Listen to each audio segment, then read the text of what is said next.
वालेकुम अस्सलाम। अच्छा जी, सबसे पहले तो ये बताएं कि एमसीक्यूज़ कर लिया आप लोगों ने? कोई प्रॉब्लम हुई? नहीं हुई? क्या बात है, अच्छी बात है। चलें।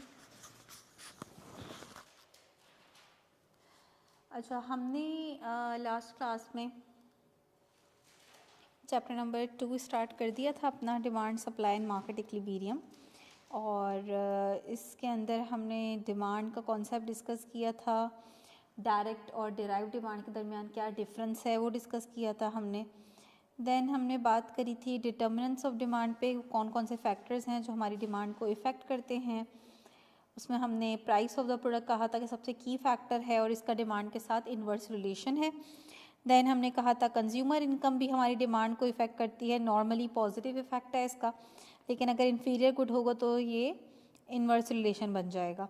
प्राइस ऑफ कॉम्प्लीमेंट्री गुड भी डिमांड पे इफेक्ट डालती है। इस तरीके से कॉम्प्लीमेंट्री गुड्स वो गुड्स हैं जो एक साथ यूज़ होते हैं, तो अगर एक एक्सपेंसिव हो जाएगा तो दूसरे की डिमांड भी कम हो जाएगी, ठीक है, क्योंकि एक के एक्सपेंसिव होने से जब लोग उसको कम खरीदेंगे तो दूसरी कमोडिटी की भी डिमांड कम कर देंगे, क्योंकि जॉइंट डिमांड होती है इनकी। तो कॉम्प्लीमेंट्री गुड के केस में हमने देखा था कि डिमांड सेम डायरेक्शन में मूव कर रही थी, कि अगर मिल्क की प्राइस बढ़ रही है तो मिल्क की डिमांड भी कम हो जाएगी और टी की डिमांड भी कम हो जाएगी। जबकि सब्स्टिट्यूट गुड्स के केस में क्या था, ये चीज़ ऑपोजिट थी। अगर फॉर एग्जांपल कॉफ़ी की प्राइस ज़्यादा हो रही है तो कॉफ़ी की डिमांड लोग कम करेंगे, टी की डिमांड ज़्यादा कर देंगे, क्योंकि उसके सब्स्टिट्यूट की तरफ चले जाएंगे। कॉम्प्लीमेंट्री गुड्स में ऊपर लिखा हुआ था कि पेट्रोल अभी महंगा होगा तो कार भी सस्ती हो जाएगी, इसका क्या मतलब है? वो ये कह रहे हैं कि कार और पेट्रोल जो हैं they are complementary goods. Car without petrol नहीं चल सकती। अगर हम अज्यूम कर रहे हैं कि कोई सीएनजी वगैरह कुछ भी नहीं, सिर्फ पेट्रोल से ही चलेगी, तो वो कह रहे हैं कि क्या बात करी है उन्होंने कि अगर पेट्रोल, हाँ, अगर वो कह रहे हैं कि कार सस्ती हो गई हैं, कार की प्राइस कम हो गई है मार्केट में, लोग गाड़ियाँ ज़्यादा खरीदेंगे, और जब गाड़ियाँ ज़्यादा खरीदेंगे तो उनको फ्यूल भी ज़्यादा चाहिए होगा, तो पेट्रोल की डिमांड बढ़ जाएगी। तो पेट्रोल की डिमांड पे, यानी इसका क्वेश्चन कुछ इस तरह का है कि पेट्रोल की डिमांड पे क्या इफ़ेक्ट पड़ेगा अगर कार की प्राइस कम हो जाए, तो ये क्वेश्चन है। तो प्राइस ऑफ कार के कम होने से हम कह रहे हैं कि डिमांड पेट्रोल की बढ़ जाएगी।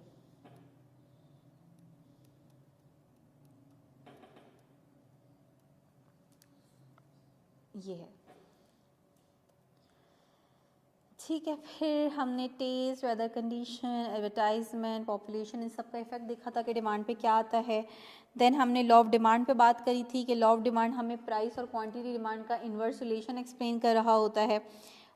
हम अजम्पशन लेते हैं लॉ ऑफ डिमांड में सेट्रस पेरिबस की कि सारे factors other than price of the commodity क्या रहेंगे, कांस्टेंट रहेंगे, चेंज नहीं होंगे। और हमने फिर इसी लॉ ऑफ डिमांड को शेड्यूल से और ग्राफिकल रिप्रेजेंटेशन से देखा था। तो ये हमारा लास्ट कॉन्सेप्ट रहा था। हमने इसका शेड्यूल बनाया था और उसी शेड्यूल की हेल्प से हमने ग्राफ बनाया था। हमारे पास जो डिमांड कर्व बना था वो डाउनवर्ड स्लोपिंग बना था, नेगेटिवली स्लोप बन रहा था।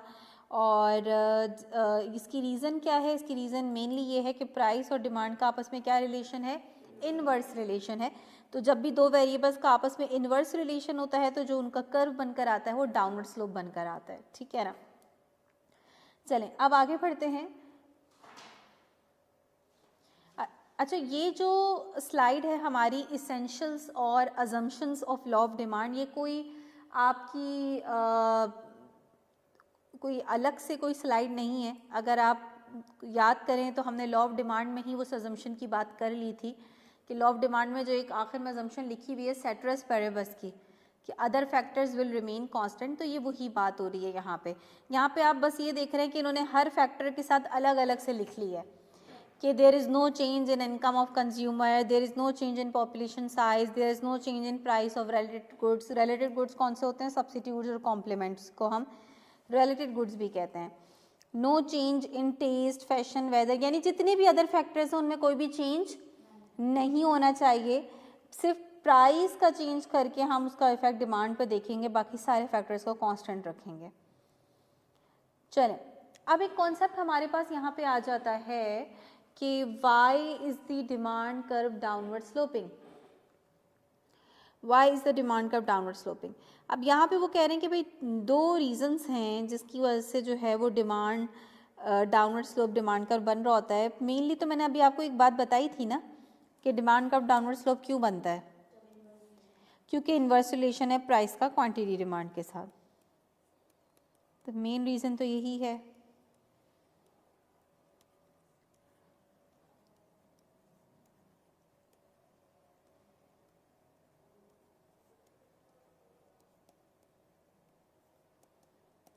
अच्छा, अब इन्होंने जो ये बात बोली कि भाई इस वजह से डाउनवर्ड स्लोप बन रहा है क्योंकि प्राइस का क्वांटिटी डिमांड के साथ एक इन्वर्स रिलेशन है। जब प्राइस इंक्रीज होती है तो कंज्यूमर उस कमोडिटी की डिमांड कम कर देता है, जब प्राइस रिड्यूस होती है तो कंज्यूमर उस कमोडिटी की डिमांड बढ़ा देता है।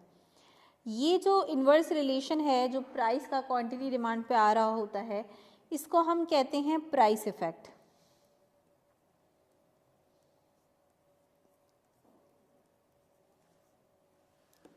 ये कहलाता है प्राइस इफेक्ट। प्राइस इफेक्ट क्या है कि भाई प्राइस का क्वांटिटी डिमांड के साथ इन्वर्स रिलेशन है, ठीक है ना। इस प्राइस इफेक्ट को इकोनॉमिस्ट कहते हैं कि हम दो फर्दर टाइप्स में कैटेगराइज कर सकते हैं, यानी इसी बात को एक्सप्लेन करने के लिए, कोई दूसरी बात नहीं, इसी बात को एक्सप्लेन करने के लिए कि क्यों प्राइस बढ़ने से लोग डिमांड कम कर देते हैं। अभी तो ये पता है ना प्राइस इफेक्ट में कि प्राइस बढ़ने से डिमांड कम हो जाती है। अब हम फर्दर इस बात को एक्सप्लेन कर रहे हैं कि क्यों प्राइस बढ़ने से डिमांड कम हो जाती है या क्यों प्राइस कम होने से डिमांड बढ़ जाती है। इकोनॉमिस्ट इसी बात को एक्सप्लेन करने के लिए दो फर्दर कैटेगरी में इसको डिवाइड कर देते हैं प्राइस इफेक्ट को। एक को वो कहते हैं इनकम इफेक्ट और दूसरे को वो कहते हैं सब्स्टिट्यूशन इफेक्ट।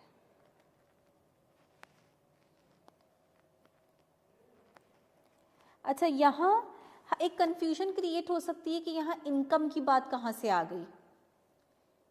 हमने लॉ ऑफ डिमांड में ये डिस्कस किया था कि जब प्राइस को चेंज कर रहे होंगे तो बाकी सारे फैक्टर्स क्या रहेंगे, कांस्टेंट रहेंगे, तो इनकम भी कांस्टेंट है। तो ये इनकम इफेक्ट जो यहाँ पे लिखा हुआ है, इस यहाँ पे कौन सी इनकम की बात हो रही है, इनकम तो हमने कांस्टेंट रखी हुई है। तो देखिए यहाँ पे हम कोई इनकम को चेंज नहीं कर रहे, लेकिन इसको इनकम इफेक्ट क्यों कहा गया है ये मैं भी आपको बताती हूँ एक एग्जाम्पल से। देखिए फॉर एग्जाम्पल मिसाल ले लें, एक सिनेरियो जिसमें बिल्कुल सिंपल सी बात है कि इनकम ले लें 100 रुपीज़ और कोई भी एक कमोडिटी ले लेते हैं,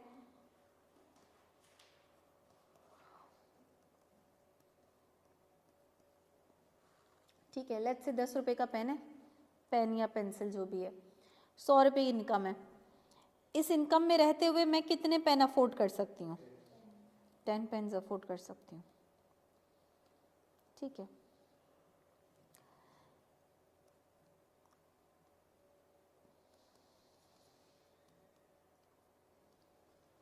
इनकम को चेंज कर सकती हूँ मैं? नहीं, क्योंकि इनकम तो कांस्टेंट है, तो इनकम को मैं वही रख रही हूँ। लेकिन मैं कह रही हूँ कि जो प्राइस ऑफ पेन है इंक्रीज कर दें या डिक्रीज कर दें, जो इफेक्ट भी देखना चाह रहे हैं। लेट्स से 12 हो गई है। अब क्या इफेक्ट पड़ेगा मेरी डिमांड पे? क्योंकि प्राइसेस ज़्यादा हो गई हैं पेन की, तो अब मैं 10 पेन्स अफोर्ड नहीं कर सकती, अब मैं मैक्सिमम 8 पेन्स अफोर्ड कर सकती हूँ। तो क्वांटिटी डिमांड क्या हो गई? कम हो गई। अच्छा, ये बेसिकली जो प्राइस के बढ़ने से मेरी परचेजिंग पावर पे इफेक्ट आया, प्राइस बढ़ने से जो मेरी परचेजिंग पावर पे इफेक्ट आया, इसको हम कहते हैं रियल इनकम। परचेजिंग पावर को दूसरा नाम हमारा क्या है? Real income. बेसिकली वो यहाँ पे इनकम इफेक्ट को क्यों इनकम इफेक्ट क्या का मतलब क्या है, वो कह रहे हैं कि बेसिकली जब किसी चीज़ की प्राइस बढ़ती है तो कंज्यूमर की जो रियल इनकम है, अब इसको हम रियल इनकम से क्या मुराद है? रियल इनकम यानी in real terms. Let's say मेरी सैलरी जो है वो 10% से रेज आ गया उसमें, ठीक है ना, लेकिन उस दौरान महंगाई भी 10% से बढ़ गई, तो इन रियल टर्म्स कोई फ़र्क पड़ेगा मेरी परचेजिंग पावर पे? क्या मैं जितनी चीज़ें पहले बाय कर रही थी उससे ज़्यादा बाय कर सकूँगी? नहीं, क्योंकि चीज़ें भी 10% से बढ़ गई हैं, तो मैं उतनी ही चीज़ें खरीद पाऊँगी। तो रियल टर्म्स में मेरी सैलरी पे कोई भी, मेरी परचेजिंग पावर पे कोई भी इफेक्ट नहीं आया। मनी टर्म्स में दिख रहा है कि मेरी सैलरी पहले इतनी थी, अब इतनी हो गई है, बढ़ गई है मनी टर्म्स में, लेकिन रियल टर्म में कोई भी चेंज नहीं आया। तो रियल इनकम यानी इन रियल आप कितनी परचेजिंग पावर आपकी कितनी है, बाइंग पावर कितनी है, वो आप रियल इनकम की टर्म से शो कर रहे होते हैं। तो वो कह रहे हैं कि जब किसी चीज़ की प्राइस बढ़ती है तो कंज्यूमर की जो रियल इनकम है वो क्या हो जाती है, कम हो जाती है। हमने यहाँ पे मनी इनकम सेम रखी है दोनों में। रियल इनकम कैसे कम हो रही है? बेसिकली उसकी परचेजिंग पावर गिर रही है चीज़ महंगी होने की वजह से, और वो अब पहले से कम चीज़ अफोर्ड कर पा रहा है। तो इस इफेक्ट को क्या कहा गया? Income effect. कि प्राइस, इसी तरीके से अगर प्राइस कम होगी तो हमारी रियल इनकम ज़्यादा हो जाएगी, यानी परचेजिंग पावर ज़्यादा हो जाएगी, ठीक है ना, इन अदर वर्ड्स, जिसकी वजह से हम डिमांड बढ़ा देंगे। एक तो ये हो गया जिसको हमने नाम दिया इनकम इफेक्ट।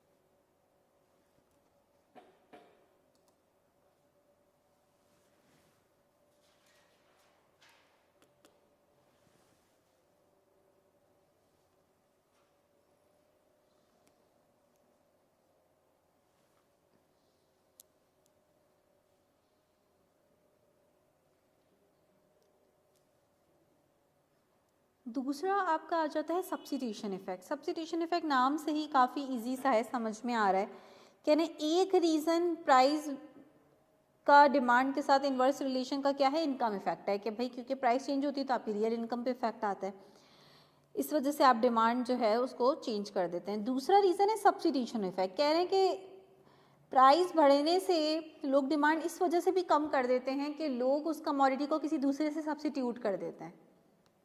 एक रीज़न क्या थी प्राइस बढ़ने से डिमांड कम होने की, कि आपकी परचेजिंग पावर कम हो गई, आप उसको उतना अफोर्ड नहीं कर सकते जितना पहले कर रहे थे, इस वजह से आपने डिमांड कम कर दी। दूसरी रीज़न क्या हुई कि आपने उस चीज़ को छोड़ के दूसरी चीज़ कंज्यूम करना शुरू कर दी जो उसका ऑल्टरनेट था, सब्स्टिट्यूट था, ठीक है ना, आप उसकी तरफ चले गए, जिसकी वजह से इस चीज़ की डिमांड क्या हो गई, कम हो गई। तो ये कहलाता है सब्स्टिट्यूशन इफेक्ट। जो हमने अभी सब्स्टिट्यूशन में बहुत सारी कमोडिटीज़ की मिसाल ली ना, कोई भी आप दो ब्रांड्स ले सकते हैं। फॉर एग्जाम्पल प्राइस ऑफ खाड़ी इंक्रीज होने से क्या हुआ, लोगों ने खाड़ी को चीप ऑल्टरनेट से सब्स्टिट्यूट कर दिया, दूसरे ब्रांड्स की तरफ चले गए, जिसकी वजह से हुआ क्या कि क्वांटिटी डिमांड ऑफ खाड़ी डिक्रीज हो गई। आज इसको थोड़ा सा एक्सप्लेनेशन भी लिख देते हैं। People switch to cheaper alternatives.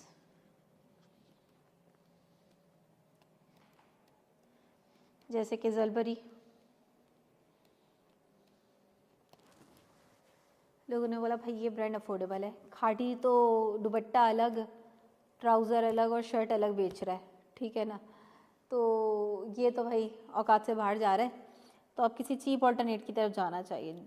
तो रिज़ल्ट ये निकला कि खाड़ी की प्राइस बढ़ने से उसकी डिमांड कम हो गई, क्योंकि इसके पीछे दो रीज़न्स हैं। एक रीज़न इनकम इफेक्ट के रिलेशन से बताएं तो लोगों की परचेजिंग पावर ही नहीं रही उसको ख़रीदने की। दूसरा क्या हुआ, लोग चीप ऑल्टरनेट की तरफ चले गए। तो ये दोनों रीजंस मिलाकर प्राइस इफेक्ट को एक्सप्लेन कर रहा है कि क्यों प्राइस बढ़ने से लोग डिमांड कम कर देते हैं। एक तो उनकी परचेजिंग पावर कम हो जाती है, दूसरा वो चीप ऑल्टरनेट की तरफ चले जाते हैं। ठीक है भाई। सकीना, आपके नेट का इशू है और नरगिस, आप हमारी क्लास शुरू से ही आई थिंक ले रही हैं, कोशिश क्या करें स्टार्ट से ही क्लास लें, अदरवाइज़ बीच से ज्वाइन करेंगे तो समझ में नहीं आएगा कि क्या चल रहा है। तो अगर आपने हमारी लास्ट क्लास ली है तो आपको पता होगा कि हमने चैप्टर 2 स्टार्ट कर दिया था और लॉ ऑफ डिमांड तक हमने जो है ना अपना कॉन्सेप्ट डिस्कस कर लिए थे। आज हम उससे आगे कॉन्सेप्ट लेकर चल रहे हैं।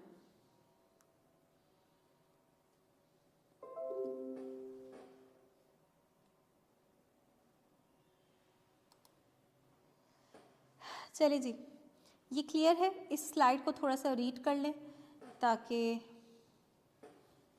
समझ में आ जाए, क्योंकि बाद में तो आपने स्लाइड ही रीड करनी है।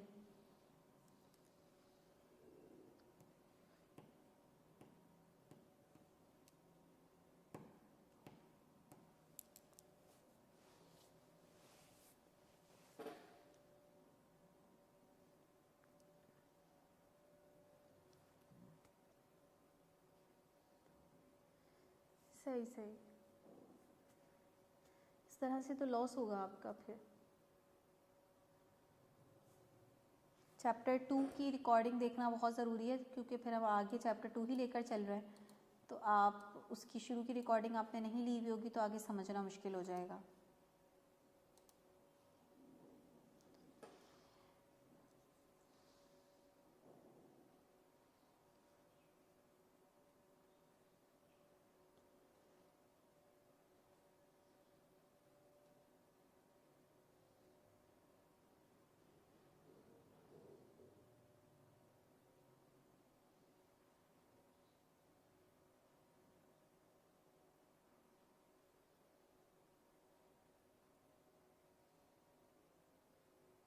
डन, क्लियर हो गया? कोई मुश्किल बात तो नहीं लिखी हुई है? चलो, अच्छा, अब ये कॉन्सेप्ट यहाँ पे इन्होंने दिया हुआ है। अगर आपने नोट किया हो, स्लाइड्स ओपन की हुई हो, इस चैप्टर 2 की स्लाइड्स भी मैंने आप लोगों को भेज दी थी। तो जो डिमांड कर्व हमने देखा था यहाँ पे, उसमें यहाँ पे लिखा हुआ है इंडिविजुअल डिमांड कर्व। तो ये इंडिविजुअल डिमांड कर्व किसे कहते हैं? इसी से रिलेटेड एक कॉन्सेप्ट यहाँ पे इन्होंने दे दिया है, difference between individual demand and market demand. Difference between market demand and individual demand. अगर आप डेफिनेशन पढ़ें तो बहुत सिंपल सी डेफिनेशन है, आपको डेफिनेशन पढ़कर ही समझ में आ जाएगा कि इंडिविजुअल डिमांड का क्या मतलब है। Demand of an individual consumer for a particular commodity is called individual demand. यानी किसी एक बंदे की डिमांड किसी एक चीज़ के लिए, वो उसकी क्या कहलाएगी? इंडिविजुअल डिमांड कहलाएगी। ठीक है, फॉर एग्ज़ाम्पल मैं मेरी डिमांड इस लैपटॉप के लिए, मेरी इंडिविजुअल डिमांड कहलाएगी। लैपटॉप एक स्पेसिफिक कमोडिटी हो गई, पर्टिकुलर कमोडिटी हो गई, और सिर्फ मैं अपनी डिमांड की बात कर रही हूँ तो ये इंडिविजुअल डिमांड है। लेकिन टोटल इंडिविजुअल्स कितनी डिमांड कर रहे हैं इस लैपटॉप की, वो इस लैपटॉप की क्या कहलाएगी? टोटल डिमांड या फिर मार्केट डिमांड। ठीक है ना, सिर्फ मेरी डिमांड इस लैपटॉप के लिए इंडिविजुअल डिमांड, सबकी डिमांड इस लैपटॉप के लिए इस लैपटॉप की मार्केट डिमांड कहलाएगी। ठीक है ना, तो देखिए क्या लिखी हुई है, the collective demand of all the individuals for a particular commodity. अगर यहाँ पे पर्टिकुलर कमोडिटी की बात नहीं हो रही होगी, सारी कमोडिटीज़ की बात हो रही होगी, तो फिर ये एग्रीगेट डिमांड बन जाएगी, और वो मैक्रो इकोनॉमिक्स का कॉन्सेप्ट है। ठीक है ना, डिफरेंस क्या है? अगर कोई स्टूडेंट भी बोले कि मिस ये तो फिर हम बड़े लेवल पे चले गए, बड़े लेवल पे जब नहीं गए, क्योंकि हमने सिर्फ एक कमोडिटी के रिस्पेक्ट से बात कर रहे हैं। सिर्फ एक कमोडिटी की टोटल डिमांड मार्केट डिमांड कहलाएगी। ठीक है ना, आगे हम एक कॉन्सेप्ट पढ़ेंगे कि इकोनॉमी में जितने भी गुड्स एंड सर्विसेज हैं उनकी टोटल डिमांड कितनी हो रही है, वो क्या कहलाएगी? Aggregate demand. ठीक है ना, वो कॉन्सेप्ट मैक्रो इकोनॉमिक्स में पढ़ा जाएगा, क्योंकि वो ब्रॉड लेवल पर है। अच्छा, अब यहाँ पे थर्ड पॉइंट में, फर्स्ट पॉइंट और सेकंड पॉइंट तो आप लोगों को समझ में आ गया होगा। थर्ड पॉइंट में एक बात हो रही है, कह रहे हैं कि the market demand curve is obtained by adding up all the individual demand curves for every consumer in the market. बात समझ में आती है, हम हर इंडिविजुअल की डिमांड को क्या करेंगे? ऐड करेंगे, तो हमारे पास टोटल डिमांड आ जाएगी। ठीक है, मैं कितने यूनिट्स की डिमांड कर रही हूँ लैपटॉप की, फला कितने यूनिट की डिमांड कर रहा है, सबकी डिमांड को ऐड करते जाएंगे तो टोटल डिमांड निकल के आ जाएगी। अच्छा, इसी बात को आगे इन्होंने थोड़ा सा ऐसी टर्म में एक्सप्लेन करा है कि जो समटाइम कंफ्यूजन क्रिएट करता है। कह रहे हैं horizontal summation of all individual demand curves. यानी मार्केट डिमांड कर्व की एक और डेफिनेशन क्या है कि it is the horizontal summation of all the individual demand curves. Horizontal summation का क्या मतलब है यहाँ पे? ग्राफ से ही समझ में आएगी ये बात।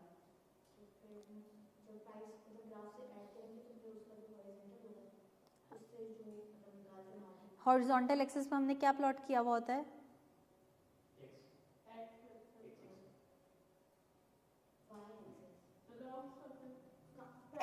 एक्स एक्सिस पर हमने डिमांड कर्व के, अभी तक हमने एक ही ग्राफ बनाया है ना, डिमांड कर्व के अलावा तो कोई ग्राफ नहीं है, तो मैं उसी की बात कर रही हूँ। तो डिमांड कर्व पर हमने एक्स एक्सिस पे क्या प्लॉट किया था? Quantity demand. तो हम हॉरिजॉन्टल समीशन कर रहे हैं, तो जाहिर है हम क्वांटिटी डिमांड को क्या कर रहे हैं? ऐड कर रहे हैं। बात वही है, लेकिन वो हॉरिजॉन्टल समीशन की टर्म सुन के लगता है कि पता नहीं क्या मुश्किल बात हो रही है। नहीं, प्राइस तो चेंज हो रही है ना थ्रू आउट डिमांड कर्व पर, तो डिफरेंट प्राइस पर डिफरेंट क्वांटिटी आ रही होती है। मैं आपको एग्जांपल के तौर पे दिखा देती हूँ। ये ग्राफ वैसे ग्राफिकली इसकी कोई इम्पोर्टेंस नहीं है, लेकिन सिर्फ ये बात समझाने के लिए ग्राफ बना के दिखा रही हूँ।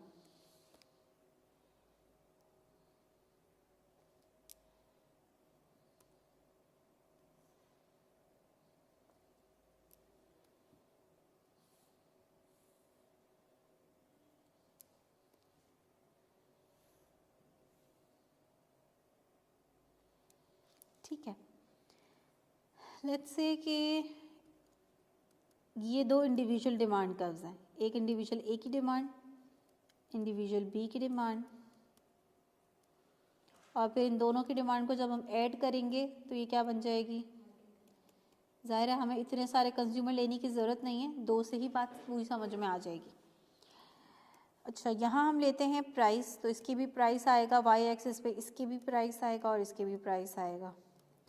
यहाँ ले रहे होते हैं क्वांटिटी डिमांड, शॉर्ट फॉर्म में हम इस तरीके से लिख सकते हैं। अब देखें, लेट्स से जब प्राइस 1 है तो इंडिविजुअल ए इस कमोडिटी के 6 यूनिट डिमांड कर रहा है।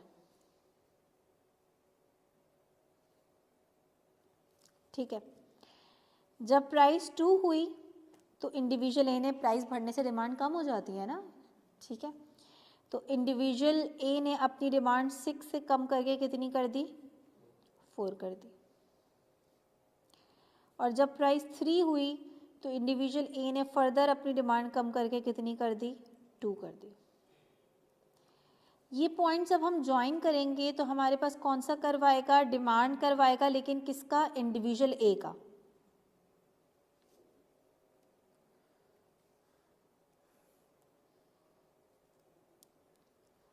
ये इंडिविजुअल डिमांड कर्व है ए का। अच्छा, अब इसी प्राइस पर इंडिविजुअल बी कितनी डिमांड कर रहा है इन्हीं प्राइसेस पर, वो जब हम देखेंगे तो किसका डिमांड कर्व आ जाएगा? बी का। अब हम कह रहे हैं कि इंडिविजुअल बी जब प्राइस 1 है तो मैक्सिमम वो डिमांड कर रहा है 5 यूनिट्स की। ठीक है ना।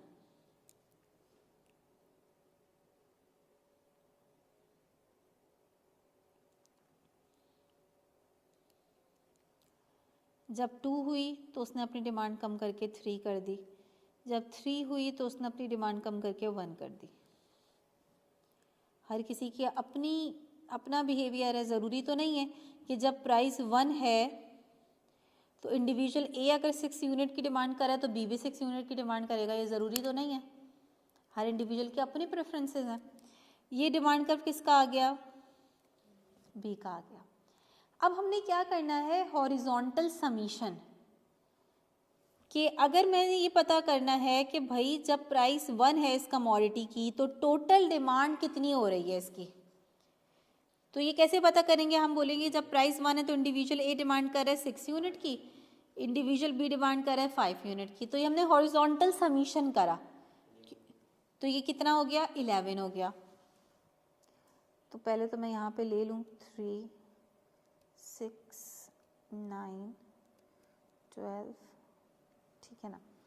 तो 11। अच्छा, अब देखें आप, कि अगर 11 है तो मैं 1 से लेकर 11 तक लिखूं, इसकी ज़रूरत नहीं है। ज़रूरी नहीं है कि एक डिजिट जो आपको इसमें आ रहा है वो प्लॉट भी होना चाहिए। भाई पता है ना 9 और 12 के बीच में 11 आता है, ठीक है ना, तो वो प्लॉट हुआ वो नज़र नहीं आया, बट वो है, एग्जिस्ट कर रहा है। तो हमें पता है कि 12 से थोड़ा पहले क्या होगा, 11 होगा।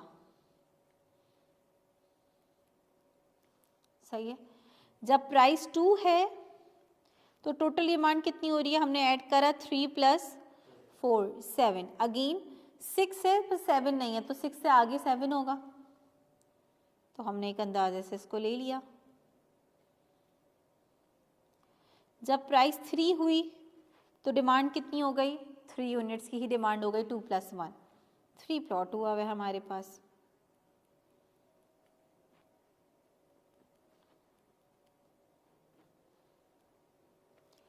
इन पॉइंट्स को हम ज्वाइन करेंगे तो हमारे पास जो कर्व आएगा वो कौन सा होगा, मार्केट डिमांड कर्व।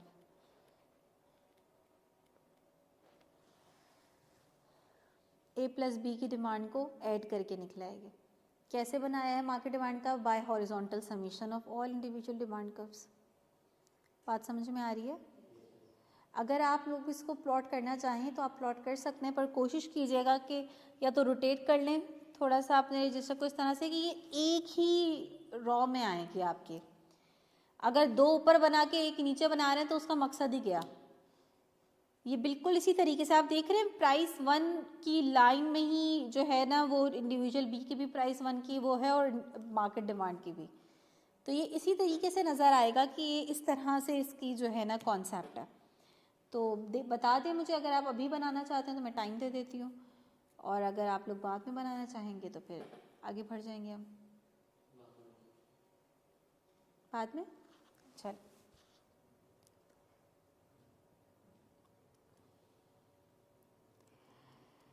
अच्छा भाई, 2 चीज़ें हैं जो नॉर्मली थ्योरीज में हम पढ़ते हैं, एक होती है अजम्पशंस, ठीक है ना। अजम्पशंस किसे कहते हैं, अजम्पशंस वो फैक्टर्स होते हैं जिन पे वो थ्योरी बिल्ड की जा रही होती है, ठीक है ना, जिन पे वो थ्योरी बिल्ड होती है। जैसे कि लॉ ऑफ डिमांड की अजम्पशन ली कि प्राइस के अलावा सारे अदर फैक्टर्स क्या होंगे, कांस्टेंट होंगे। अगर ये अजम्पशन वायलेट हो गई, जो फैक्टर्स हमने कांस्टेंट रखे वैसे उनमें से कोई फैक्टर हमने चेंज कर दिया, तो वो थ्योरी प्रॉपर वर्क नहीं करेगी, वो नेगेटिव रिलेशन जो हमें दिख रहा होता है वो नहीं दिखेगा, और वो उस थ्योरी की क्या बन जाएगी, लिमिटेशंस।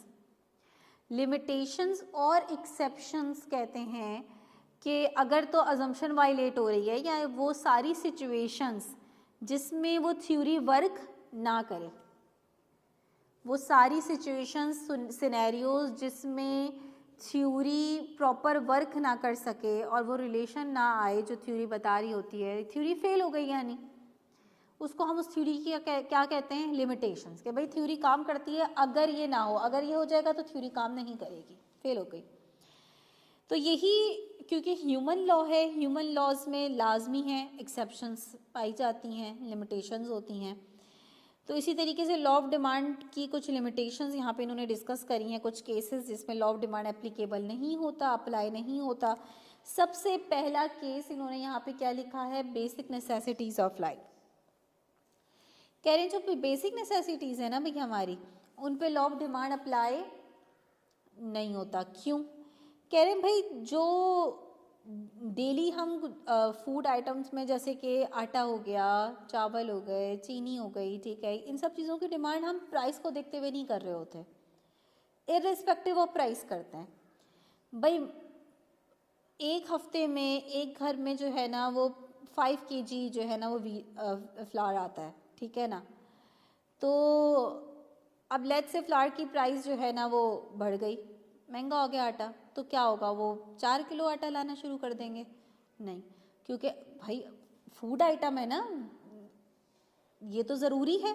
अच्छा, वो दूसरी चीज़ों को कट डाउन कर सकते हैं, दूसरे खर्चों को, लेकिन वो इस खर्चे को कट डाउन नहीं करेंगे, क्योंकि भाई ये तो भाई एक बंदा अगर दिन में 2 रोटियां खाता है, दोपहर एक, दोपहर में एक, रात में, तो वो तो खाएगा ना, उस पर नहीं सेक्रीफाइस कर सकता, वो उस पर कॉम्प्रोमाइज़ बिल्कुल बुरे हालात में ही किया जा सकता है, ठीक है। अदरवाइज वो क्या करेगा, दूसरी चीज़ों की कंजम्पशन को कट डाउन करके इसको कंटिन्यू रखेगा। इसी तरीके से अगर आटा सस्ता हो गया, अब आप पहले 2 रोटियां खाते थे दिन में, अब आप क्या 3 रोटियां खाने लग जाएंगे, 4 रोटियां खाने लग जाएंगे? नहीं भाई, 2 ही खाते थे 2 ही खाएंगे, ठीक है ना। तो ये वो चीज़ें हैं जिनकी डिमांड जो है वो प्राइस के चेंज होने से चेंज नहीं होती। इनकी डिमांड हम इररिस्पेक्टिव ऑफ प्राइस कर रहे होते हैं, अपनी ज़रूरत के तहत। जितनी ज़रूरत होगी इतनी इन चीज़ों की डिमांड करेंगे, ठीक है ना।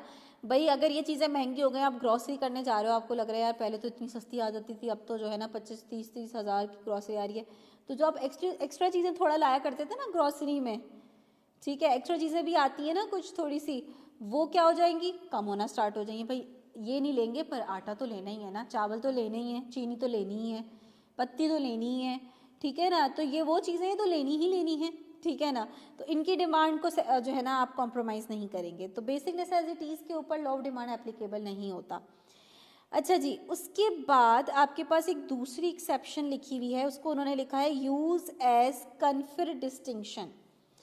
क्या मतलब है, कह रहे हैं कि those goods which possess some distinctive features are considered as exception of law of demand because as price of such goods increases their demand increases for a particular group of society। अच्छा, कुछ चीज़ें होती हैं जो कि कोई ऐसा feature होता है जिसमें जो कि अच्छा ये आप इसको ऐसे समझ लें कि हमारी सोसाइटी में खैर ऐसे बहुत सारे लोग हैं कि जो सिर्फ अपनी क्लास को शो करने के लिए, अपने आप को दूसरों से मुख्तलिफ दिखाने के लिए ऐसी चीज़ों को ज़्यादा बाय करेंगे जो कि एक्सपेंसिव चीज़ें होंगी, ठीक है ना। वो वाली वॉच पहनेंगे जो एक ब्रांड नेम है, यकीन जाने कि मैंने एक वो छोटे से वो देख रही थी, थोड़ा सा एक कॉन्सेप्ट से अलग हो जाएगा, चीज़ की वैल्यू नहीं होती, बंदे की वैल्यू होती है, ठीक है ना। उसमें बड़ा एक अच्छा उन्होंने मैसेज दिया था कि अगर आप एक मिडिल क्लास में और आप बिल्कुल रियल चीज़ भी पहन के आ जाएंगे ना, कोई एक्सपेंसिव, तो कोई यकीन नहीं करेगा, सब यही बोलेंगे तो फर्स्ट कॉपी सेकंड कॉपी इसने पहनी हुई है, ठीक है ना। और जब आप ऊपर लेवल पे चले जाएंगे ना, तो आप कॉपी भी पहनेंगे तो सबको लगेगा रियल पहने हुआ है आपने, ठीक है। तो वो सिर्फ बेवकूफ़ बनाने वाली चीज़ें हैं ना, ठीक है।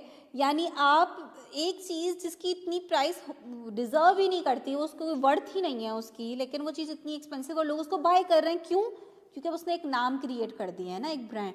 अब आप पहनेंगे तो सिर्फ उस ब्रांड का जो है ना उसकी वैल्यू है, वो ब्रांड वैल्यू है कि भाई आपने फ़लाँ के जो है ना वो गुची का बैग लिया हुआ है, ठीक है, आपने फ़लाँ ब्रांड की वॉच पहनी हुई है, ठीक है। तो ये बीमारी कुछ लोगों में बहुत ज़्यादा होती है, तो ये उन्हीं लोगों की बात हो रही है। देखिए जो इकोनॉमिक्स है ना वो कंज्यूमर बिहेवियर बता रही होती है, लेकिन ह्यूमन बिहेवियर बहुत तरह का है।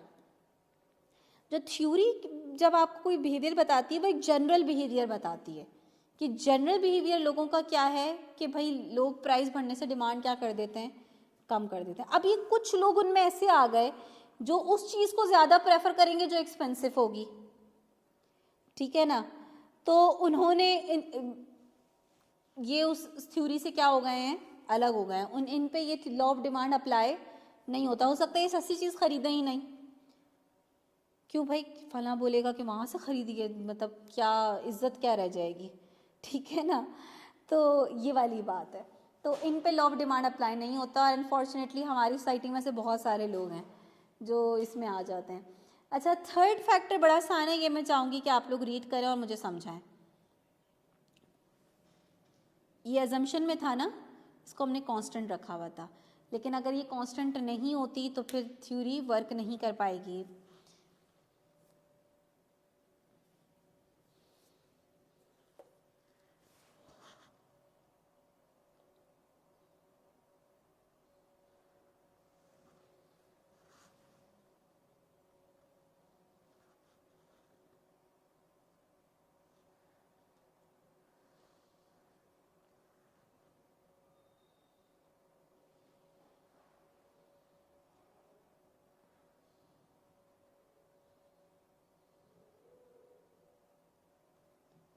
हाँ जी, बात समझ में आई कह रहे हैं कि जी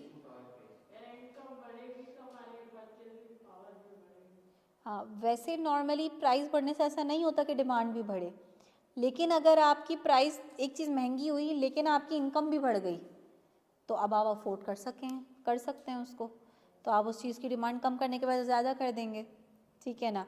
तो वो जो प्राइस और क्वांटिटी डिमांड का इन्वर्स रिलेशन है वो नज़र नहीं आएगा, क्यों? क्योंकि इनकम बढ़ गई है आपकी। तो ये इस वजह से हमने क्या रखा हुआ था, इसको कांस्टेंट रखा हुआ था, अदर फैक्टर था ना, लेकिन अगर ये कांस्टेंट नहीं रहती तो लॉ ऑफ डिमांड की लिमिटेशन बन जाएगी। अच्छा जी, ये एक बहुत सिंपल सा फैक्टर है, इग्नोरेंस ऑफ द कंज्यूमर। कह रहे हैं सम टाइम हम एक एक्सपेंसिव चीज़ बाय कर रहे होते हैं और हमें उसके बारे में नहीं पता होता, क्योंकि हमारे पास मार्केट की कंप्लीट नॉलेज नहीं होती।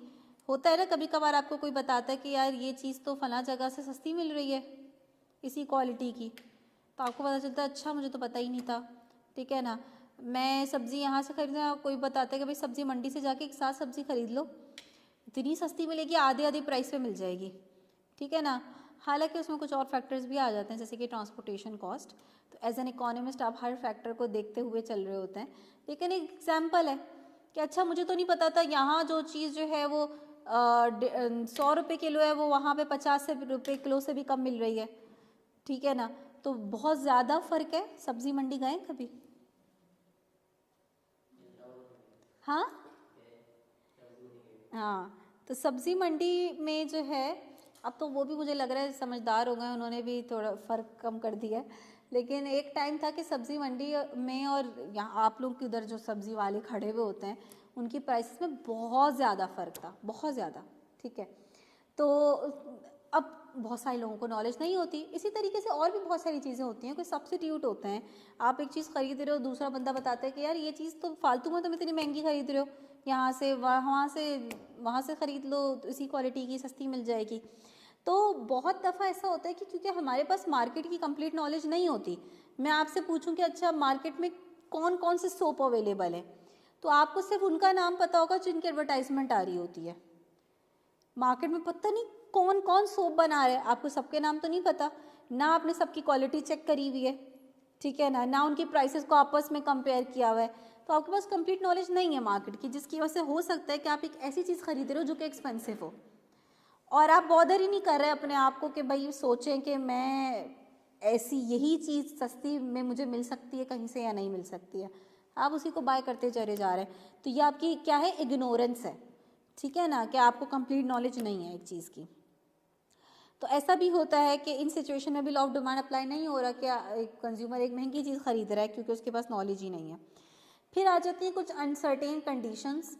अनसर्टेनिटीज़ बहुत सारी तरह की हो सकती है, किसी तरह का डर, खौफ, किसी चीज़ का डर ये कि भाई फ़लाँ चीज़ की शॉर्टेज होने वाली है, अफवाह फैल जाती है ना कि भाई फ़लाँ चीज़ जो है ना, कोई मेडिसिन भी होता है कि भाई वो शॉर्ट हो गई है, फिर वो ब्लैक में मिलती है, ठीक है, वो हाई प्राइस पर लोग उसको बाय कर रहे होते हैं, हाई प्राइस पर भी लोग उसकी डिमांड कर रहे होते हैं क्योंकि उनको होता है कि यार कल को ये भी नहीं मिलेगी, तो फिर क्या करेंगे, ठीक है ना। आप किसी को डॉक्टर ने प्रिस्क्राइब करा हुआ है कि फला मेडिसिन ही आपने लेनी है, अब वो शॉर्ट हो गई है मार्केट में, तो वो हाई प्राइस पर भी खरीदेगा उसको, ठीक है ना, इस डर में कि कल को अगर बिल्कुल ही ख़त्म हो गई, मिली ही नहीं तो फिर क्या करूँगा। तो जब किसी चीज़ की इस तरह का कोई फेयर होता है ना कि नियर फ्यूचर कोई चीज़ शॉर्ट होने वाली, तो लोग क्या करते हैं, उसको स्टॉक कर लेते हैं, लेकर हाई प्राइस पर भी लोग खरीदते हैं उसको, ठीक है ना, ताकि कल को परेशानी ना हो। तो ये अनसर्टेन कंडीशंस में भी लॉ ऑफ डिमांड अप्लाई नहीं होता। जैसे कोविड के टाइम में मास्क बहुत एक्सपेंसिव हो गए थे, लोग फिर भी खरीद रहे थे, वो भी एक अनसर्टेन कंडीशन थी ना, एक तरह की कि एक डर था एक तरह का कि भाई ये चीज़ जो है ना हो ना जाए, तो उसमें आप हाई प्राइस पर भी वो चीज़ खरीद रहे थे। तो ये कुछ सिचुएशंस ऐसी क्रिएट हो जाती है जिन पे लॉ ऑफ डिमांड अप्लाई नहीं होता। और फिर फाइनली एक लास्ट आपके पास दिखा है जिसको आपका नाम आपको समझ में नहीं आ रहा होगा कि ये क्या लिखा हुआ है, ये है गिफिन पैराडॉक्स, और ये वो लिमिटेशन है जो पेपर में आ रही होती है, ठीक है ना। गिफिन कौन है और पैराडॉक्स कौन है? पैराडॉक्स बेसिकली एक ऐसी कॉन्ट्राडिक्टरी स्टेटमेंट को कहते हैं जो कि थ्योरी के अगेंस्ट जा रही होती है। यानी आपने एक थ्योरी दी, मैंने बोला नहीं भाई मुझे ये लगता है कि ये बिल्कुल इन्होंने गलत बात बोली, और मैंने आपकी बिल्कुल अगेंस्ट में एक थ्योरी दे दी, तो मेरी थ्योरी आपकी थ्योरी का पैराडॉक्स कहलाएगी, कॉन्ट्राडिक्टरी स्टेटमेंट, ठीक है ना। यानी लॉ ऑफ डिमांड कहता है कि इन्वर्स रिलेशन है, कोई थ्योरी कह रही है नहीं पॉजिटिव रिलेशन है, तो वो पैराडॉक्स बन जाएगी उस थ्योरी का, ठीक है ना, लॉ ऑफ डिमांड का। अच्छा, गिफिन कौन है? गिफिन बेसिकली एक बंदे का नाम है जिन्होंने ये थ्योरी दी थी। अंग्रेज़ों में अच्छा है भाई, जो थ्योरी देता है उसी के नाम पर थ्योरी का नाम रख दिया जाता है। तो ये रॉबर्ट गिफन करके इनका कुछ नाम था और इन्होंने एक थ्योरी दी थी। अच्छा, थ्योरी है क्या? बेसिकली कह रहे हैं कि अच्छा यहाँ पे कुछ गुड्स की बात हो रही है जिनको गिफिन गुड्स कह रहे हैं। गिफिन गुड्स बेसिकली कोई गुड्स का नाम नहीं है, मैंने बताया गिफिन उनका नाम है जिन्होंने थ्योरी दी थी। थ्योरी हर किसी पे अप्लाई नहीं होती। सबसे पहले तो थ्योरी किस पे अप्लाई होती है? जो बहुत ज़्यादा कौन होते हैं? पुअर हाउस होल्ड्स, बहुत गरीब लोग, बहुत ज़्यादा गरीब लोग, ठीक है ना। अच्छा, गिफिन ने ये बात ऑब्जर्व करी थी कि भाई जो लोग बहुत ज़्यादा गरीब होते हैं उनकी इनकम का एक मेजर पोर्शन एक ऐसी चीज़ पे जा रहा होता है। जाहिर है भाई सबसे इम्पॉर्टेंट चीज़ क्या है? खाना, फॉर सर्वाइवल। भाई कुछ ना कुछ पेट में जाना चाहिए, चाहे एक बंदे के पास रहने की जगह ना हो, खाना उसने लाजमी खाना है वरना जिंदा ही नहीं रहेगा, ठीक है ना।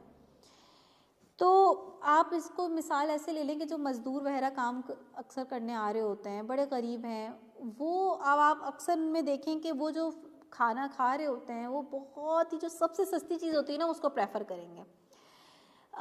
गिफन क्योंकि वेस्टर्न वर्ल्ड के थे तो उन्होंने दो चीज़ों की मिसाल लेकर समझाया था। एक उन्होंने मिसाल ली थी ब्रेड, दूसरी ली थी मीट। आपको ब्रेड पता है, ब्रेड बाहर ज़्यादा कंज्यूम होती है, जैसे यहाँ पे रोटी खाई जाती है वहाँ ब्रेड खाई जाती है। तो उन्होंने ब्रेड और मीट की एग्जांपल ली थी और उन्होंने कहा था कि भाई एक बंदा है जिसकी इनकम का मेजर पोर्शन किस पे जाता है? ब्रेड पे खर्च होता है। और वो मंथ में अगर मैं मिसाल लूँ तो वो 1-2 दिन मुश्किल से मीट अफोर्ड कर पाता है। ये सिनेरियो है, ठीक है। ब्रेड और मीट, या हम ब्रेड को सब्स्टिट्यूट कर देते हैं राइस से। अब आप बोलेंगे मिस राइस हो तरह महंगे आ रहा है, बहुत बिल्कुल सस्ता चावल जो आ रहा है, बिल्कुल सस्ता चावल, या आप वीट ले लें, ठीक है ना। तो राइस और मीट का कोई कंपैरिजन नहीं है। सबसे सस्ता चावल 1 kg राइस 150 से 200 में मिल जाएगा आपको, लेकिन 1 kg मीट मेरे ख्याल में 1500-1800 रुपये किलो चल रहा है, ठीक है ना। किसी तरह से सब स्विच करना पॉसिबल नहीं है। यानी एक दिन आपने बोला चलो आज 1 किलो चावल की जगह पे 1 किलो वो गोश्त ले लेते हैं, मीट ले आते हैं, पॉसिबल ही नहीं है, ठीक है ना। तो ये दो, एक बिल्कुल इन्फीरियर गुड है और दूसरा सुपीरियर गुड है अगर हम इनकी वो चेक करें। अब इस केस में वो कह रहा है कि अगर जो इन्फीरियर गुड जो है जिसपे उसकी इनकम का मेजर पोर्शन खर्च हो रहा था उसकी प्राइस क्या हो जाती है? बढ़ जाती है। वो बंदा क्या करेगा? नॉर्मली जब प्राइस बढ़ती है तो सब्स्टिट्यूशन इफेक्ट हमें ये कहता है कि आप उस चीज़ को छोड़ के उसके चीप ऑल्टरनेट की तरफ चले जाओगे, लेकिन यहाँ पे जो ऑल्टरनेट है वो उससे कहीं ज़्यादा महंगा है। अब आप मिसाल लें कि महीने में वो 2 दिन मुश्किल से वो मीट कंज्यूम कर पाता था, बाकी सारे दिन वो जो है ना खाली रोटी खा लेता था या चावल खा लेता था।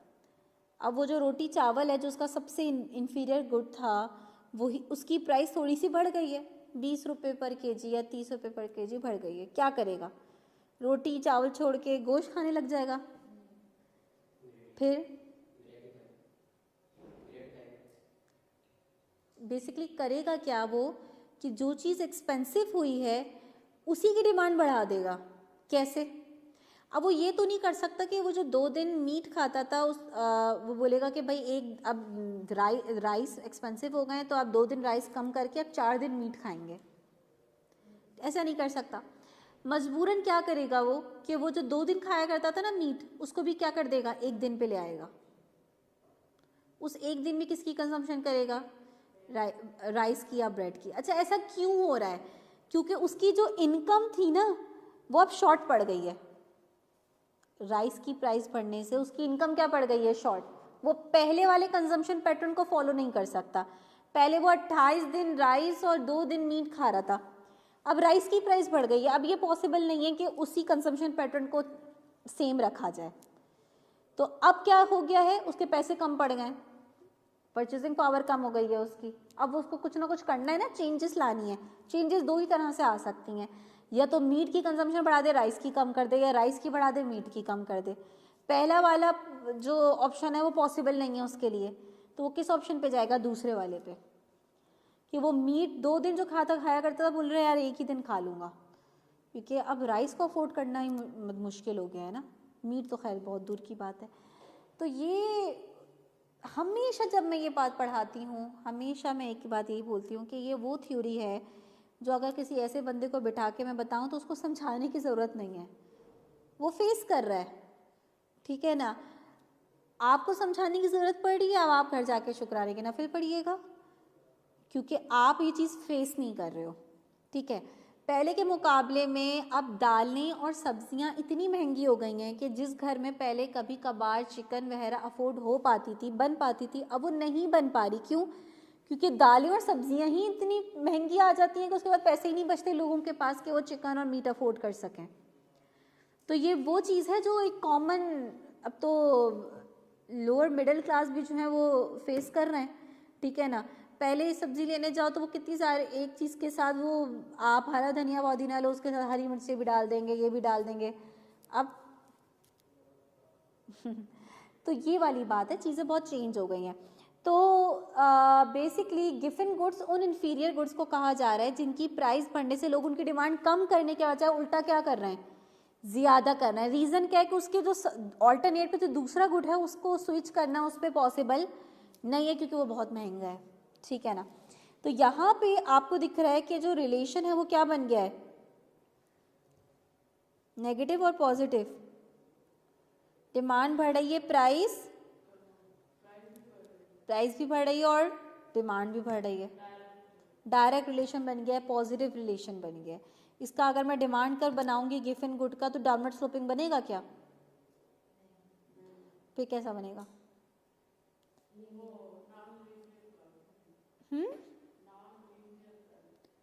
नहीं, देखिए नॉन लीनियर और लीनियर से कुछ नहीं होता, ठीक है।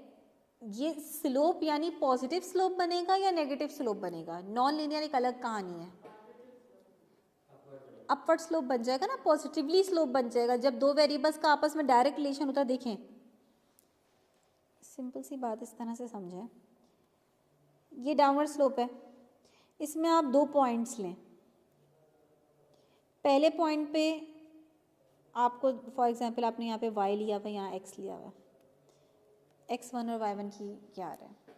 दूसरे पॉइंट पर जब आपने x की वैल्यू बढ़ाई तो y की वैल्यू क्या हो रही है, आपको पता चल गया कि ये डाउनवर्ड स्लोपिंग कर्व है, नेगेटिवली स्लोप्ड, ठीक है ना। फिर आपने एक कर्व ऐसा बनाया, इसमें भी 2 पॉइंट्स बनाए, x की इस वैल्यू पे y की ये वैल्यू है। जब आपने x को बढ़ाया तो y भी क्या हो रहा है, y भी इंक्रीज हो रहा है। ये कर्व क्या है, पॉजिटिवली स्लोप्ड, अपवर्ड स्लोप, दोनों बढ़ना है। तो गिवन गुड के केस में आपका जो डिमांड कर्व है वो कैसा बन जाएगा, पॉजिटिवली स्लोप्ड बन जाएगा। इसका ये क्वेश्चन आ रहा होता है कि इन्फीरियर गुड का डिमांड कर्व कैसा बनेगा, नेगेटिवली स्लोप, पॉजिटिवली स्लोप। तो आपको पता है भाई गिवन गुड एक्सेप्शन है लॉ ऑफ डिमांड की। According to law of demand, demand curve कैसा बनता है, डाउनवर्ड स्लोप। अब क्योंकि गिवन गुड एक्सेप्शन है तो उसका बिल्कुल क्या बनेगा, ऑपोजिट बनेगा, ठीक है ना। तो demand curve in case of given good is dash, ये क्वेश्चन आ रहा होता है पेपर में, ठीक है ना। तो सारी लिमिटेशन ही देख लीजिएगा, बट ये लिमिटेशन सबसे ज़्यादा इंपॉर्टेंट है जो पेपर में आ रही होती है। एक दफ़ा रीड कर लें, गिवन गुड्स ऐसे इन्फीरियर गुड्स को हम कह रहे हैं जिनकी प्राइस बढ़ने से लोग उनकी डिमांड कम नहीं करते बल्कि ज़्यादा कर देते हैं, बढ़ा देते हैं, ठीक है ना।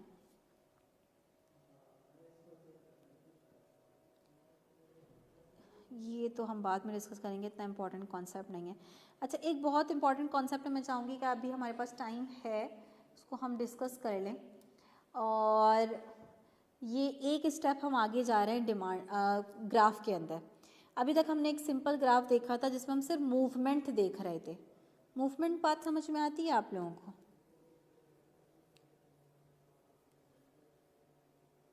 इसी ग्राफ को देख लें। जब प्राइस 1 थी तो डिमांड कर्व पर आप यहाँ थे, ऐसी है। जब प्राइस 1 से 2 हुई तो आप इस पॉइंट पर आ गए, जब प्राइस 3 हुई तो आप इस पॉइंट पे आ गए। एक ही डिमांड कर्व पर आप एक पॉइंट से दूसरे पॉइंट पे क्या कर रहे हैं, मूव कर रहे हैं। ये कहलाता है movement along the curve. Along the curve यानी एक ही कर्व पर आप मूवमेंट कर रहे हैं एक पॉइंट से दूसरे पॉइंट पर। ये हमने अभी तक डिस्कस करा है। लेकिन कुछ ऐसे रीजंस होते हैं जिसकी वजह से आपका डिमांड कर्व क्या होता है, पूरा का पूरा शिफ्ट हो जाता है। कभी राइटवर्ड शिफ्ट हो जाता है, कभी लेफ्टवर्ड शिफ्ट हो जाता है। तो हम ग्राफ के अंदर एक स्टेप आगे जा रहे हैं। कॉन्सेप्ट का नाम क्या है, difference between change in quantity demand and change in demand. ठीक है ना। अगर आप इस कॉन्सेप्ट पे गौर करें तो आपको बड़ा अजीब सा लगेगा कि दोनों टर्म्स में क्या डिफरेंस है। क्वांटिटी डिमांड बोलें या डिमांड बोलें, यानी मैं कितने यूनिट्स डिमांड कर रही हूँ या मैं कितनी क्वांटिटी डिमांड कर रही हूँ, एक ही बात है। लेकिन इकोनॉमिक्स में इन दोनों टर्म्स के दरम्यान ह्यूज डिफरेंस है। तो इस डिफरेंस को समझेंगे, वैसे भी लिखवा भी दूंगी और ग्राफिकली भी दिखा दूंगी कि क्या डिफरेंस है। तो इसको प्रॉपर नोट डाउन करिएगा अपने पास, अभी करें या बाद में करें आप लोगों की मर्जी है।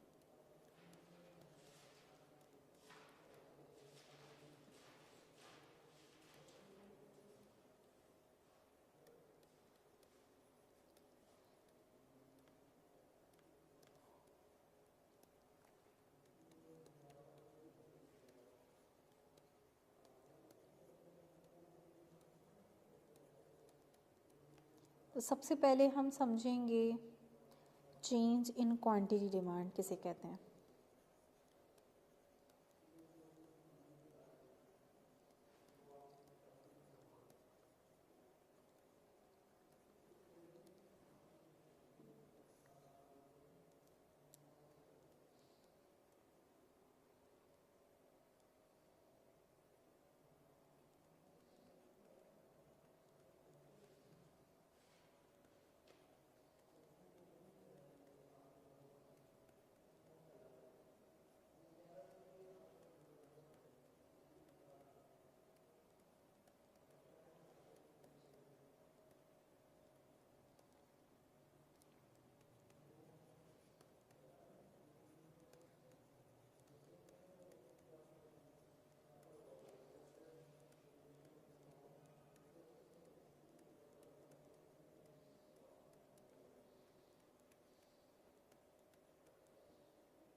क्या लिखा है मैंने कि क्वांटिटी डिमांड का चेंज जो है उसमें कब आएगा, जब क्या चेंज हो रहा हो, प्रोडक्ट की अपनी प्राइस चेंज हो रही हो और बाकी सारे फैक्टर्स क्या हों, कांस्टेंट हो। तो जब प्राइस के चेंज होने से डिमांड पे इफेक्ट आता है तो उसे हम क्या कहते हैं, change in quantity demand. Graphically हमें कैसे दिखता है कि हम एक ही डिमांड कर्व पर क्या कर रहे होते हैं, मूवमेंट कर रहे होते हैं। अभी तक हमने यही करा है। ग्राफ के अंदर हमने सिर्फ एक ही बात करी कि प्राइस के चेंज होने से क्वांटिटी डिमांड में क्या चेंज आ रहा होता है, किसी और फैक्टर को चेंज नहीं करा हमने ग्राफिकली। डिटर्मिनेंट्स में तो पढ़ा कि इनकम के चेंज होने से क्या होता है, बाकी फैक्टर्स के, लेकिन ग्राफिकली नहीं करा। तो जब प्राइस अपनी प्रोडक्ट की चेंज हो रही है और बाकी सारे फैक्टर्स कांस्टेंट हो तो एक ही डिमांड कर्व पे मूवमेंट हो रही होती है। और मूवमेंट दो डायरेक्शन में हो सकती है। भाई प्राइस बढ़ेगी तो डिमांड क्या होगी, कम होगी।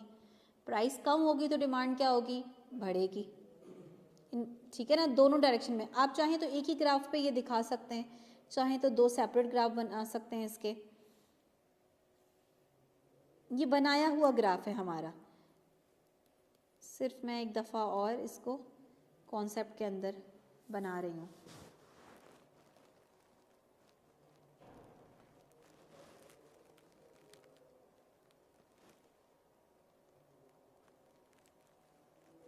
लेट्स से ये हमारा एक ओरिजिनल पॉइंट ले लेते हैं हम,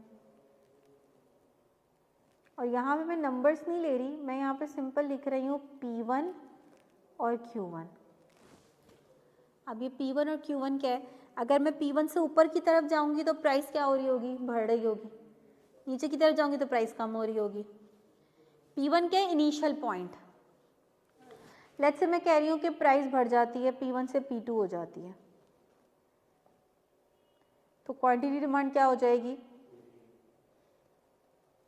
डिक्रीज हो रही है, क्योंकि प्राइस बढ़ रही है तो क्वांटिटी डिमांड डिक्रीज होगी। मैं इस पॉइंट से इस पॉइंट पे क्या कर रही हूँ, मूव कर रही हूँ। इस मूवमेंट के नतीजे में क्या हो रहा है, क्वांटिटी डिमांड कम हो रही है या बढ़ रही है, कम हो रही है। इसके लिए एक टर्म यूज होती है, इसको हम कहते हैं contraction on demand curve, contraction. Again ये टर्म भी स्पेसिफिक है मूवमेंट के साथ। सबसे पहली बात, मूवमेंट क्यों होगी, जब कौन सा फैक्टर चेंज हो, सिर्फ प्राइस, तो मूवमेंट होगी। जब मूवमेंट होगी तो मूवमेंट दो तरह की है, या तो क्वांटिटी डिमांड कम हो रही होगी या ज़्यादा हो रही होगी। अगर कम हो रही होगी तो उसके लिए क्या टर्म यूज़ होगी, कॉन्ट्रैक्शन। अब एक बच्चा पूछता है कि मिस अगर इसकी जगह पे मैं डिक्रीज कह दें, इसको कम ही हो रही है ना, डिक्रीज का मतलब भी कम होना ही होता है, लेकिन आप डिक्रीज की टर्म यूज़ नहीं कर सकते। क्यों नहीं कर सकते, क्योंकि इकोनॉमिस्ट ने कॉन्ट्रैक्शन की टर्म को मूवमेंट के साथ स्पेसिफिक कर दिया है। यानी जैसे ही आप टर्म कॉन्ट्रैक्शन देखेंगे आपको समझ में आ जाएगा कौन सा फैक्टर चेंज हो रहा होगा, प्राइस, मूवमेंट हो रही होगी, ठीक है ना, आपको सारी कॉन्सेप्ट समझ में आ जाएगा। दूसरी इसी में क्या पॉसिबिलिटी है कि प्राइस क्या हो जाए, बढ़ने के बजाय कम हो जाए। इसको मैं P3 कह देती हूँ। लेट्स से प्राइस कम हो रही है तो क्वांटिटी डिमांड क्या होगी, इंक्रीज होगी। अब आप इसी पॉइंट से कंपेयर कर रहे हैं, तो इस पॉइंट से अब आप यहाँ मूव कर रहे हैं, क्वांटिटी डिमांड क्या हो रही है, बढ़ रही है। अब इसको कॉन्ट्रैक्शन तो नहीं बोलेंगे, कॉन्ट्रैक्शन का अपोजिट क्या होता है, एक्सटेंशन, तो इसके लिए एक्सटेंशन की टर्म यूज होगी।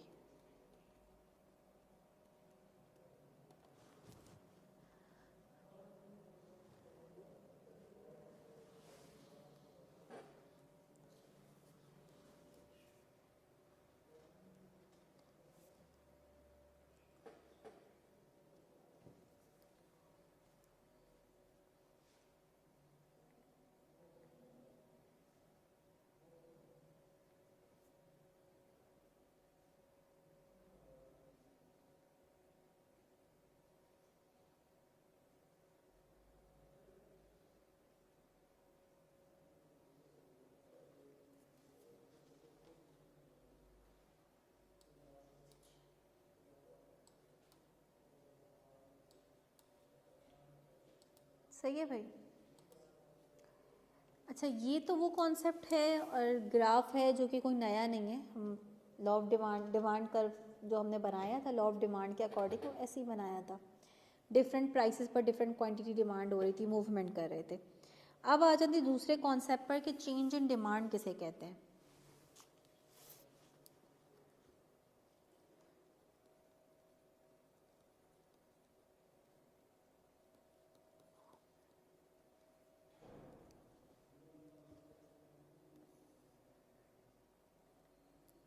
आप नोट कर रही थी,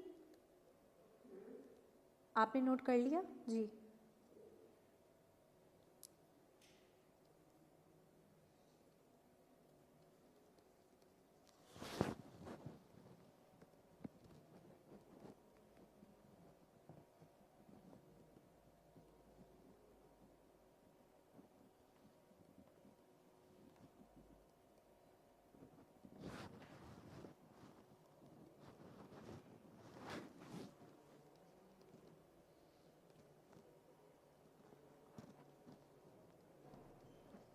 डिफरेंस समझ में आ रहा है।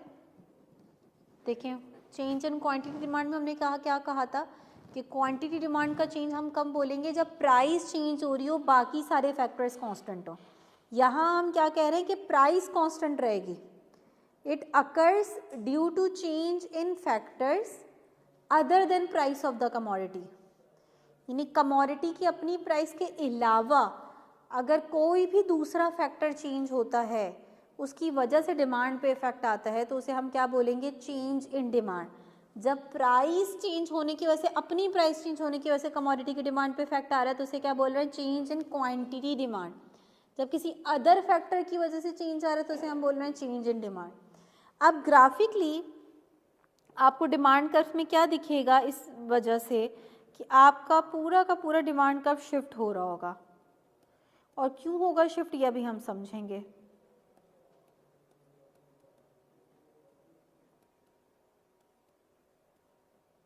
एक नया डिमांड कर्व फॉर्म होगा।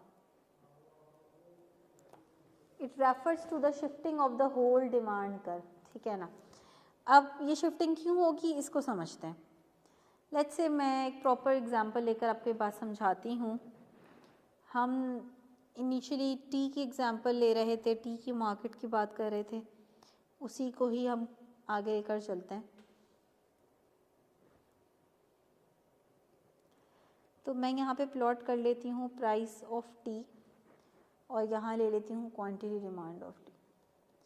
एक बात हमेशा याद रखनी है, क्योंकि लॉ ऑफ डिमांड जो कह रहा है कि the higher the price of a good the smaller is the quantity demand, वो जिसकी प्राइस की बात कर रहा है उसी की डिमांड की बात कर रहा है, ठीक है ना, किसी अदर गुड की प्राइस की बात नहीं कर रहा। इसी वजह से जब हमने डिमांड कर्व बनाया था तो वहाँ जो प्राइस और क्वांटिटी डिमांड ली थी वो जो जिसकी प्राइस ली थी उसी की डिमांड ले रही है। ये नहीं हो सकता कि यहाँ पे मैं टी की प्राइस लूँ और क्वांटिटी डिमांड ऑफ कॉफ़ी की बात करूँ, ग्राफिकली ऐसा पॉसिबल नहीं है, ठीक है ना। जिसकी प्राइस ले रही हूँ उसी की क्वांटिटी डिमांड यहाँ पे प्लॉट हो रही है, ठीक है। अब डिमांड कर्व हमें पता है कैसा बनता है, डाउनवर्ड स्लोप बनता है। तो मैं एक इनिशियल डिमांड कर्व यहाँ पे प्लॉट कर रही हूँ, इसको मैं नाम दे रही हूँ D1 का।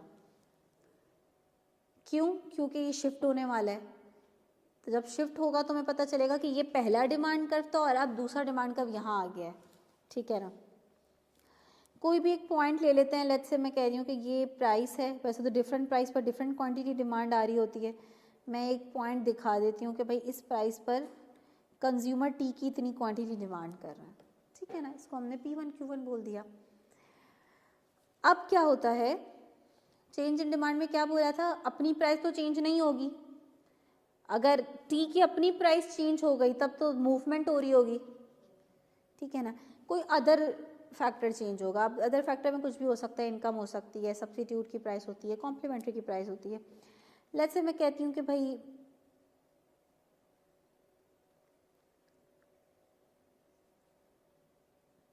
प्राइस ऑफ कॉफ़ी जो है ना वो इंक्रीज हो गई है। अब कॉफ़ी और टी का आपस में क्या रिलेशन है, सब्स्टिट्यूट्स हैं।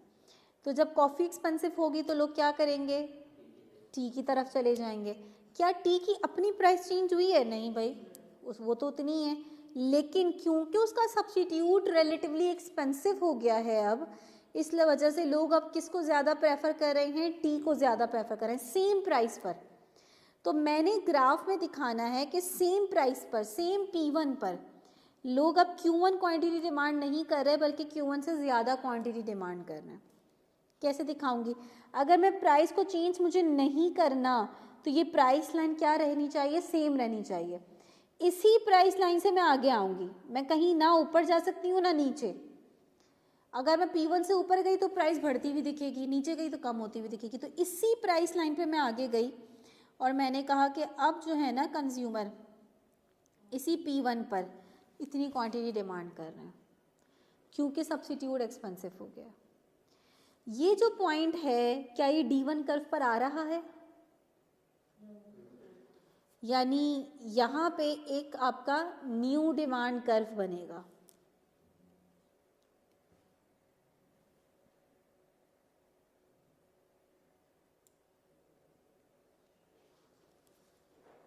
कहाँ शिफ्ट हुआ है डिमांड कर्व, राइटवर्ड और लेफ्टवर्ड? राइटवर्ड शिफ्ट हुआ है, ठीक है ना। तो जब भी डिमांड बढ़ती है किसी अदर फैक्टर की वजह से तो डिमांड कर्व कहाँ शिफ्ट होता है, राइटवर्ड। राइटवर्ड क्यों शिफ्ट हो रहा है, राइटवर्ड जाएंगे तो डिमांड बढ़ती हुई दिखेगी ना, क्वांटिटी एक्सिस पर क्वांटिटी डिमांड ली हुई है ना, तो पहले से ज़्यादा क्वांटिटी डिमांड करें तो सारे आगे की तरफ ही जाएंगे, ठीक है ना। तो राइटवर्ड शिफ्टिंग होगी। अच्छा, इसके लिए भी कोई टर्म है क्या? इसको हम एक्सटेंशन बोल सकते हैं? नहीं, एक्सटेंशन तो मूवमेंट के लिए थी, जब प्राइस की वजह से क्वांटिटी डिमांड में चेंज आएगा, ठीक है ना। तो इसके लिए क्या टर्म यूज़ होती है? इसके लिए टर्म यूज़ होगी इंक्रीज या फिर rise in demand.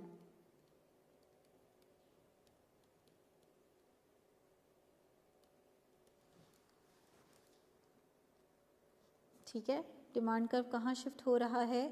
Right word shift हो रहा है। ग्राफ समझ में आ रहा है?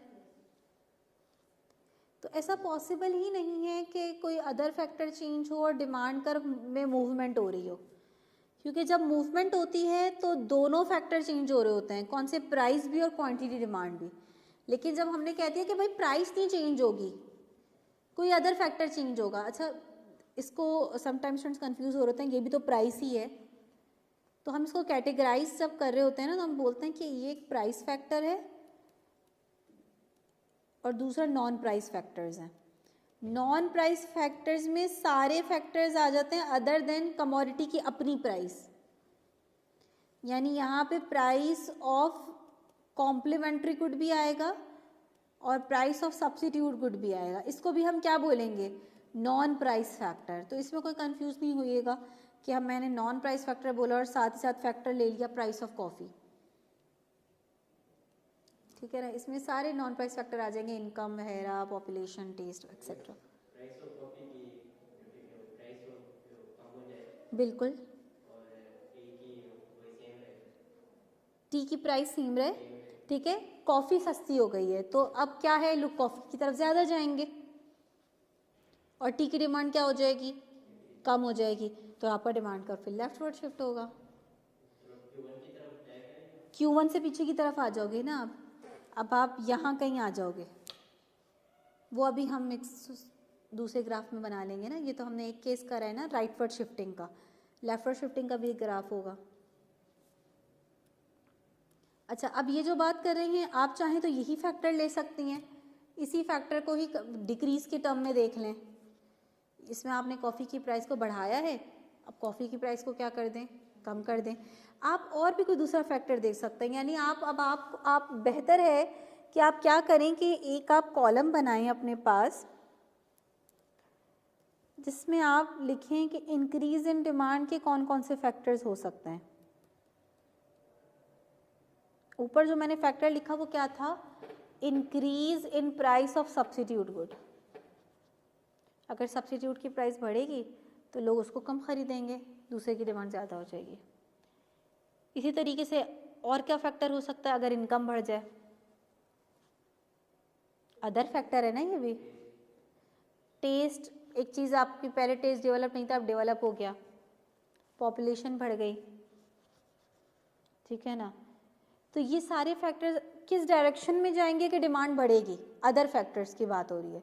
और डिमांड कब राइटवर्ड शिफ्ट होगा, ये एक जगह आपने लिख ली है प्रैक्टिस के लिए अपने। और इसी तरीके से दूसरी तरफ आप कौन से फैक्टर्स लिखेंगे? डिक्रीज इन डिमांड के। सिर्फ फैक्टर्स के नाम नहीं लिखने हैं आपने कि change in price of complementary good, change क्या चेंज हो रहा है, उस चेंज को आपने एग्जाम्पल, यानी चेंज आपने बताया इंक्रीज हो रहा है या डिक्रीज हो रहा है। ये तो पता है ना, इन जनरल तो पता है कि कॉम्प्लीमेंट्री गुड की प्राइस चेंज होने से डिमांड पे इफेक्ट आता है। लेकिन मैं आपसे पूछ रही हूँ कि कॉम्प्लीमेंट्री गुड की प्राइस किस डायरेक्शन में जाएगी कि डिमांड बढ़े, और किस डायरेक्शन में जाएगी कि डिमांड कम हो।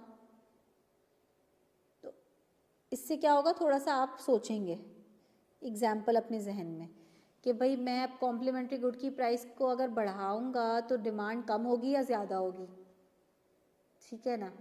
इसको इंक्रीज इन डिमांड के केस में आना चाहिए, डिक्रीज इन डिमांड के केस में, ठीक है। अब जैसे मैं आपको मिसाल देती हूँ, मैं यहाँ पे वही टी का ही ग्राफ बना रही हूँ, लेकिन अब मुझे क्या करना है, डिमांड कर्व को लेफ्टवर्ड शिफ्ट करना है। और मैं आपसे कहती हूँ कि कॉफ़ी की प्राइस के अलावा कोई दूसरी मिसाल दें जिससे टी का डिमांड कर्व कहाँ शिफ्ट हो जाए, लेफ्टवर्ड। अब आप लोग एग्जाम्पल बताएं मुझे, कौन कौन से एग्जाम्पल। ठीक है, प्राइस के रिस्पेक्ट से बताएं उसकी प्राइस क्या होगी। मैंने टी की डिमांड कर्व को जो है वो लेफ्टवर्ड शिफ्ट करना है कि टी की प्राइस सेम है पर लोग अब टी को पहले से ज़्यादा कंज्यूम करना चाह रहे हैं,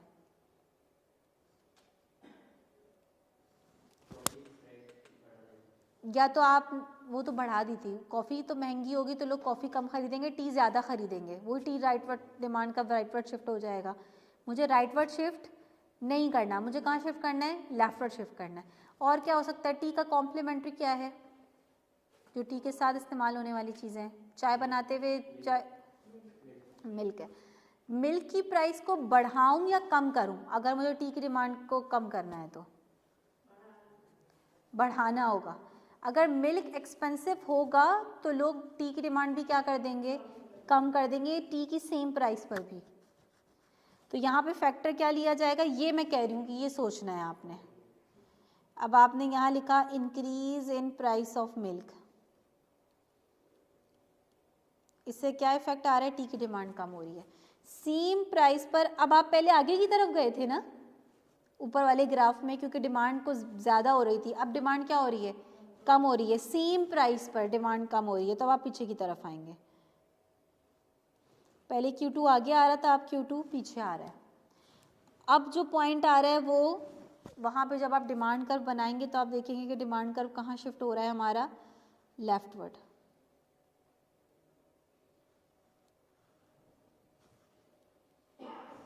ये कहलाएगा डिक्रीज या फिर फॉल इन डिमांड।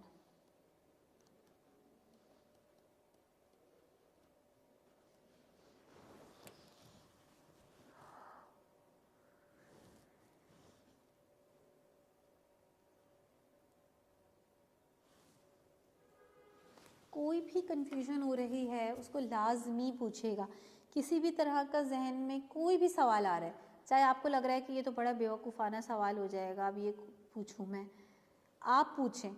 आप लोग सीखने के लिए बैठे हैं तो आपने क्वेश्चन पूछना है, चाहे वो जैसा भी हो, कॉन्सेप्ट से रिलेटेड रेलेवेंट क्वेश्चन है उसको लाजमी पूछें। ग्राफ में कोई बात समझ में नहीं आ रही, ये यहाँ क्यों जा रहा है, वहाँ क्यों नहीं जा रहा, मूवमेंट क्यों नहीं हो रही, शिफ्टिंग क्यों हो रही है, किसी भी तरह का कोई सवाल आ रहा है तो उसको लाजमी पूछें। शिफ्टिंग समझ में आई, ठीक है।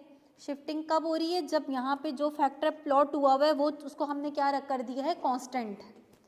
कोई अदर फैक्टर चेंज हो रहा है तो जाहिर है जब ये फैक्टर कांस्टेंट हो गया तो मूवमेंट पॉसिबल नहीं है। मूवमेंट जब करेंगे तो ये फैक्टर ऑटोमेटिकली चेंज हो जाएगा, उसको हमने चेंज नहीं करना, कांस्टेंट करना है। जाहिर है अगर मैं इस पॉइंट पर हूँ और इस पॉइंट से इस पॉइंट पे जाऊंगी तो इसके साथ साथ ये भी तो चेंज हो रहा है, ठीक है। तो अगर आप चाह रहे हैं कि प्राइस को कांस्टेंट रखना तो जाहिर है शिफ्टिंग होगी। शिफ्टिंग डिपेंड करती है, फैक्टर क्या है, राइटवर्ड शिफ्ट भी हो सकता है और लेफ्टवर्ड शिफ्ट भी हो सकता है, ठीक है ना। और इसके अलावा इंपॉर्टेंट बात क्या है कि मूवमेंट के अंदर हम टर्म यूज़ करते हैं एक्सटेंशन और कॉन्ट्रैक्शन की, और शिफ्टिंग के अंदर हम टर्म यूज़ करते हैं इंक्रीज राइज या फिर डिक्रीज फॉल, ठीक है ना। इस तरह का एक क्वेश्चन भी आया हुआ है सप्लाई कर्व के अंदर, जब हम सप्लाई का कॉन्सेप्ट पढ़ेंगे तो उसमें डिस्कस करेंगे। डिमांड का जो कॉन्सेप्ट है वो हमारा ऑलमोस्ट कंप्लीट हो गया है, जस्ट ये प्रैक्टिकल इंपॉर्टेंस रह गई है। ये मैं इस वजह से नहीं करवाया कि ये इतनी ज़्यादा इंपॉर्टेंट नहीं है। नेक्स्ट क्लास में सबसे स्टार्ट में इसको डिस्कस करके हम सप्लाई का कॉन्सेप्ट स्टार्ट करेंगे, ठीक है ना। आज यहीं तक रखते हैं। ये बहुत इम्पॉर्टेंट कॉन्सेप्ट है, इसलिए इसको बहुत अच्छे से गो थ्रू करके आना नेक्स्ट क्लास में, ठीक है ना।